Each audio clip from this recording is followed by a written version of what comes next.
What's up, everybody? How you doing? Welcome back to Horror 31, hosted by your punk rock dad. On this episode of B-Movie Monday, we have a horror hidden gem for you. All right, Sleepaway Camp. In celebration of Felissa Rose doing my show here in a few weeks, we decided to give Sleepaway Camp a viewing. This was my wife's first time to watch this movie, so I got to watch it with her and watch her watch it for the first time, which was a treat, man. I really like this movie a lot.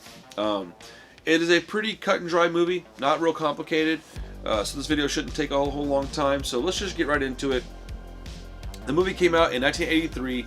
It was written and directed by Robert Hiltzik. It starred Felissa Rose and a few other people, all young people, nobody of note. The movie was only 84 minutes long. It cost $350,000 to make, but it raked in the dough and brought in $11 million at the box office. I believe that there's 4 sequels to the movie, and that's probably why. But this movie, it stands on its own, man, because it's got a twist ending to it that is just... if you don't know what's going on in this movie and you've never seen it before, you can't guess what's happening at the end of this movie. It ain't happening. My wife, I told her flat out, if you can guess what happens in the movie by the time it's over, I'll tell you you're right. She couldn't. The movie's about a young lady who...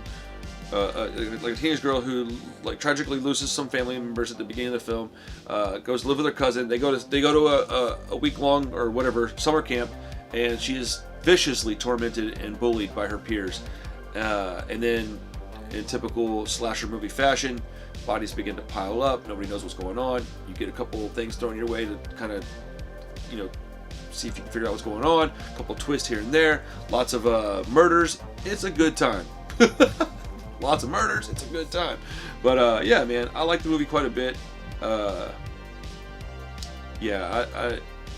This is definitely the best Friday the 13th clone. There's a lot of those movies. Maybe Hatchet's probably the best, I guess. But I think Hatchet's better than all of them, including Friday the 13th. But this is a fantastic film. Yeah, there's not much else I can say about it without ruining the movie. So I'll say it like this: if you guys want me to do a full breakdown on the movie, it's not a long film. I can do it pretty quick. Or we can talk spoilers or whatnot. I'll happily do that. Otherwise, let's jump into the gore score and we'll give you a little... You know what? There are 2 things I want to mention. Actually, 3. At one point in the movie, there's a cop towards the end of the movie, and he's got a fake mustache. And it's like really, really visibly fake. And I just wondered why they went with that, man. Like why, bro? And the movie is extremely homoerotic. And I'm just curious as to why. Was Mr. Hiltzik gay? If not, even better, dude. Like, what a bold choice. But there's at the beginning of the movie, there's this, as the kids are showed up to camp, there's these 2 guys, or there's like the camp staff standing in a row, like welcoming everybody. And there's these 2 guys, excuse me, I got something in my eyes. There's a real, like, kind of tall, mustachioed, white trash guy. And then there's like this tall black fellow who looks like he's probably a chef. I think they're both cooks. Anyhow, they're like standing welcoming the new crop of kids to the summer camp, right? But that white dude's got like this toothpick in his mouth, and he's like running it from side to side. He's all, yeah. He's like, oh, them girls, bro. And they're these like preteens, man. And the other dude's like, oh man, they're so young they don't even know what you're thinking about. They know nothing about what you're thinking about right now. Oh shucks, And he kind of just laughs off the fact that this dude's talking about doing some statutory behavior, man, and I don't understand that. Like that, I don't get it. It happens in the first like 10 minutes of the movie. I don't understand like that choice. Like, you can make the dude creep without being like that. I don't know. It just kind of I don't know. That was weird. I don't really care, I guess, but it was interesting. Anyways, as far as the gore score is concerned, within the first 6 categories, we got special effects, story, acting, dialogue, bad guy rating, and ending, all on a scale of 1 to 10, and you get from 1 to 10 points per. And then we got a bunch of different other ways you can earn points. You know what this is? Kill count, basically, right? Special effects, 9 out of 10. I thought it did a pretty good job, especially on a budget of $350,000. Pretty good job, man. Story, I got a 5 out of 10 because while the ending is really great, otherwise it's fairly generic, but it's not terrible. Acting, I gave it an 8 out of 10. Because it's a bunch of kids that are not famous doing a pretty good job, in my opinion, and I think that warrants a little bit of respect. The dialogue could have been better, but it could have been a lot worse. I gave it a 7 out of 10. The bad guy rating, though, I gave it a 10 out of 10. And if you watch the movie, you'll see why. And the ending, again, a 10 out of 10. They gave us 49 points at the get-go. We got 12 kills for 60 more points. We've got 1 decapitation and 1 scene of torture for another 20 points. We've got 2 fights for 10 more points. We've got We got 2 badass bonuses. I gave it 2 extra bonus strikes for the ending of this movie. It's one of the best endings I've ever seen in a horror movie.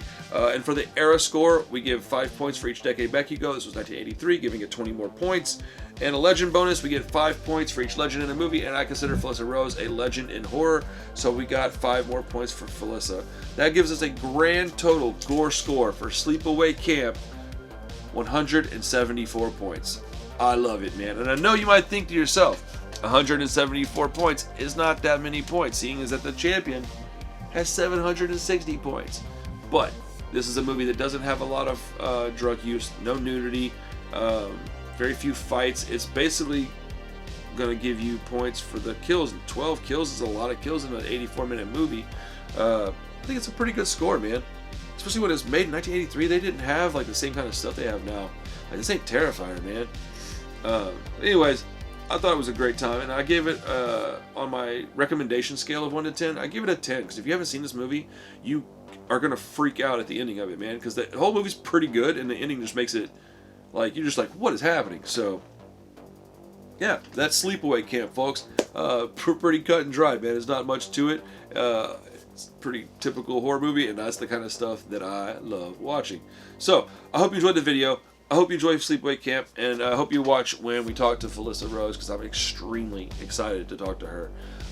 So yeah, thank you for your time. It's very much appreciated. Go watch some horror movies, everybody. Take care of yourselves, and be kind to everyone else. All right, we love you over here at Throw 31. See you soon. Peace.